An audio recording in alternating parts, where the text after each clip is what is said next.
I have a theory. Okay. Oh, hold that thought. We are talking to none other than Leslão here. Hey, congratulations on the series, Leslão. Let's go. Hey, thank you. Is your whole team just leaving you right now? Yeah, they're gonna go on a walk. You're not invited. They're not waiting for you. No, I don't think so. That's messed up, man. That is messed up. It's all about team it's building and all that.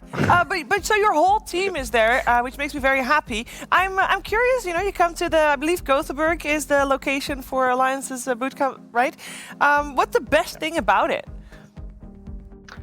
I think the best thing about it is that it's not that cold as I imagined it would be. I thought it was gonna be a lot colder than it is, so has that going for it. Interesting. Who is your most funny teammate? Most funny teammate. Yeah. I think it's Nico probably. Yeah. All right. Who is the most which person surprised you the most when you got to know them better? I think Hanskin. Why? He's just different than what I imagined to be. A different type of person. In a good way, I hope. It's very In mysterious. a good way, yeah. In a good way. Okay. Glad to hear it. I also have a question about the game. You just played a game where you were up against a safe lane Queen of Pain. How surprised were you about that? I was a little bit surprised, but I think the hero's pretty strong. I think Coolguys, like, they know about the hero.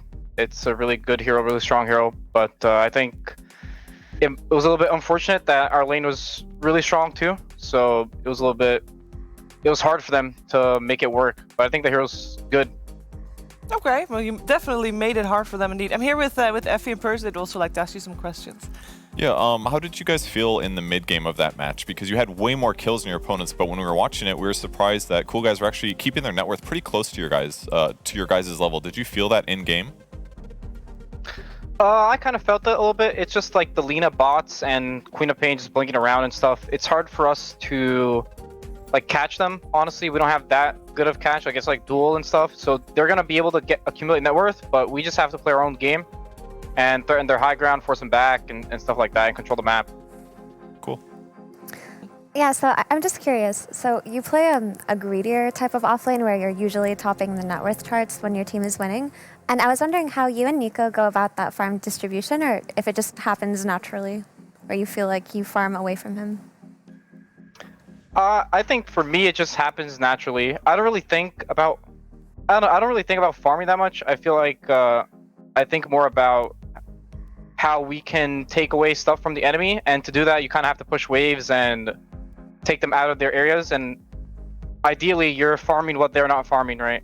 So, but we like talk about map, how we want to play the map and stuff. It's just like a result. It's not really about I should be farming, he should not be farming. It's not like this. It's more like where are we controlling, what are we doing with our heroes? Are our heroes in the correct spot?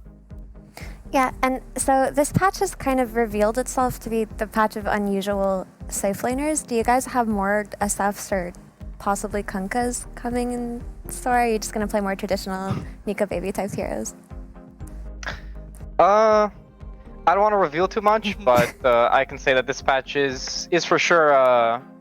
There's like some unconventional heroes that are being picked in carry, because a lot of stuff that was good at TI got nerfed, and these heroes that were just a little bit unplayable because of the overpowered carries at like a TI, like this Lycan stuff, this tiny hero, like these heroes now they get to shine, you know. I have a question regarding possible patches. I would love to hear your opinion about whether, I mean, I'm assuming you want to patch because that's the general consensus, but do you want to patch during Christmas break or do you want to patch after the DPC league? I think during Christmas break is always more interesting. I don't really mind this patch. I don't think it's bad or anything. I think we've had worse patches, honestly. I don't really mind this patch. And you say that your team's going out for a walk without you. What other things are you guys doing outside of the Dota over there? Most of the time, we don't really get to do much stuff. We have like some break days, then we go around the city, we walk around, get to know it. We play a lot of ping pong during the day. Who's the best? I would say our chef and our manager are the best.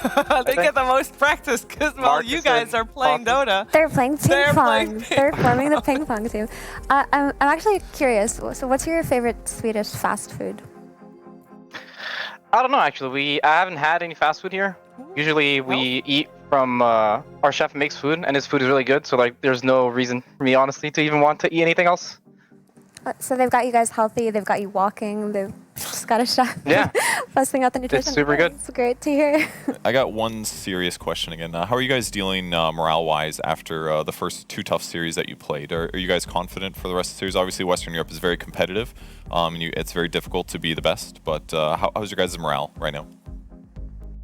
I think we're doing great. I don't think anybody expected us to just come here and just with the new team just beat everybody, be the best team. You know, I think this region is very competitive. It has very good teams. People are very smart, like drafting and like map-wise. There's a lot of good scrim partners, so people improve a lot.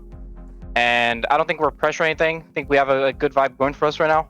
We never played together, so it takes some time. You know, all is good. That's great. Yeah, you are working. Am I correct? You're working together with a coach now as well. Yeah, we have a coach. And is he on location as well? Yeah, he's with us. Nice. How much is he impacting the draft? Like, what type of coach is he? We know there's a lot of different types of coaches out there. I think he like talked to us. He's very player oriented. He helps us be better, you know, and he helps Hanskin a lot with like drafting, so we don't feel overwhelmed to do that sort of stuff. Like I think in the past, sometimes when doing drafting, I think players can feel overwhelmed. Like I myself feel overwhelmed by like trying to help with drafting and trying to manage to play my own game. So he does that, and he talks to us, not like saying this is good, this is bad. He just has like discussions, or he just helps like the team environment not to get too hectic and stuff. He makes you think about for sure without pressuring you extra during the draft. Sounds like a great guy. Okay, Sia is that's him, right? That's his tag? Yeah. Leslão, it's been great. Thank you so much for taking the time to talk to us. I hope that you can catch up to your team. I don't know how fast they walk generally, but congratulations, of course, once again on a great series. I'm looking forward to the next one. Yeah, thank you for having me. Thank you. Bye-bye. Bye-bye. I like talking to Leslão. He's a great guy. Yeah. So and it's very happy to see him doing well in Sweden and not in Stockholm, but in Gothenburg.